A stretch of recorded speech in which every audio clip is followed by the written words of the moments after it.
अस्सलाम वालेकुम guys, welcome to our channel. So आज का हमारा टॉपिक है माइटोकॉन्ड्रिया। सो बेसिकली माइटोकॉन्ड्रिया क्या होता है? ये यूकैरियोटिक सेल की बहुत इंपॉर्टेंट ऑर्गेनेलिज होती हैं। क्यों इंपॉर्टेंट ऑर्गेनेलिज होती हैं? बिकॉज ये सेल को एनर्जी प्रोवाइड करती हैं, एनर्जी की सप्लाई करती हैं। So mitochondria are important organelles of eukaryotic cells because they are involved in the manufacture and supply of energy to the cell.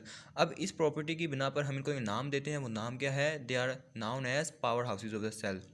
So इसका एक इंट्रोडक्शन था। आगे है स्ट्रक्चर ऑफ माइटोकॉन्ड्रिया। माइटोकॉन्ड्रिया का क्या स्ट्रक्चर है? सो अगर कंपाउंड माइक्रोस्कोप के अंदर देखा जाए, they appear to be vesicles, rods and filaments. ये इन तरह के दिखाई देते हैं, but under an electron microscopes इनकी जो मॉर्फोलॉजी होती है, इनका जो स्ट्रक्चर होता है वो बहुत कॉम्प्लेक्स होता है and it is very complicated. तो and their number, shape and internal structure भी वेरी करते हैं।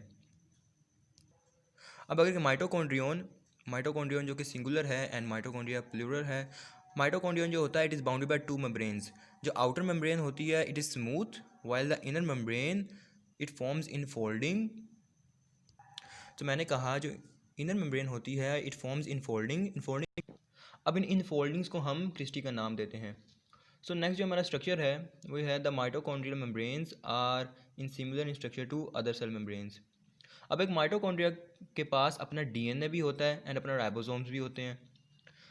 लास्ट जो हमारा स्ट्रक्चर है इसका है कि जो क्रिस्टी होता है माइटोकॉन्ड्रिया मैट्रिक्स के अंदर, उसके पास नोब लाइक स्ट्रक्चर्स होते हैं जिनको हम F1 पार्टिकल्स का नाम देते हैं। मैंने कहा the inner surface of cristae in mitochondrial matrix has knob like structures which are called F1 particles.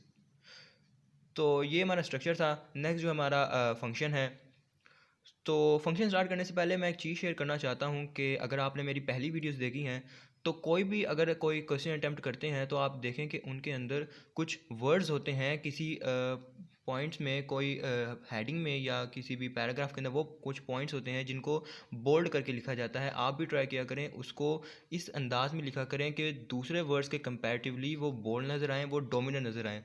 अब इससे होता क्या है, इसके दो मेजर पर्सपेक्टिव की वजह से इसके दो बड़े फ़ायदे हैं। नंबर वन कि इसमें जो चेकर होता है वो आसानी उसे पैदा होती है, it feels comfortable in checking your paper. And number two कि अगर जो चेकर है it is feeling comfortable, then you people could gets more good marks. तो ये दो इसके बेनिफिट्स थे। तो वापस आते हैं हमारे टॉपिक की तरफ। मैंने कहा फंक्शन ऑफ माइटोकॉन्ड्रिया। अब इसके वन बाय वन हम इनके फंक्शन डिस्कस करते हैं। तो हमारा फर्स्ट फंक्शन है कि क्योंकि मैंने कहा कि इनके पास माइटोकॉन्ड्रिया के पास अपने डीएनए एंड राइबोसोम्स होते हैं, तो इस बिना पर कुछ प्रोटीन जो होती हैं इनके यहाँ पर सिंथेसिस होती हैं। So the presence of ribosome and DNA indicates that some proteins are synthesised in them. इसकी इस प्रॉपर्टी की बिना पर हम इन्हें नाम देते हैं जिनको हम कहते हैं they are self replicating organelle.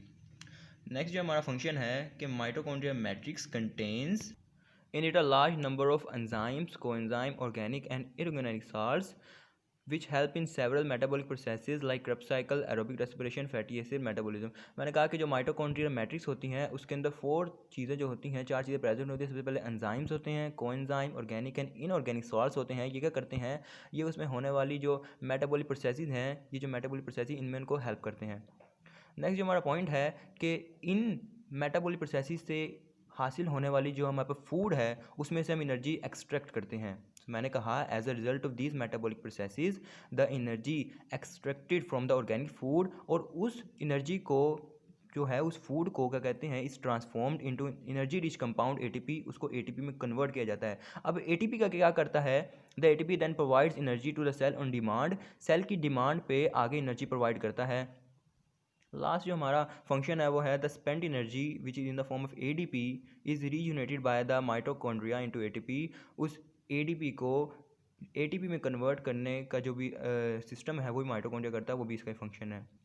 तो लास्ट में आ जाता है the size and number of mitochondria varies. अब साइज एंड नंबर कैसे वेरीज करते हैं? उन सेल के अंदर जिनकी फिजियोलॉजिकल एक्टिविटी, क्या फिजियोलॉजिकल एक्टिविटी होती है, जिनमें फिजियोलॉजिकल एक्टिविटी मतलब जो ज़्यादा, जिनमें एटीपी, जिनमें मेटाबॉलिक प्रोसेस ज़्यादा होते हैं, जो एनर्जी प्रोड्यूस करते हैं, देन ये सारे प्रोसेसेस होते हैं जिनमें इनकी बिना पर the size and number of mitochondria varies.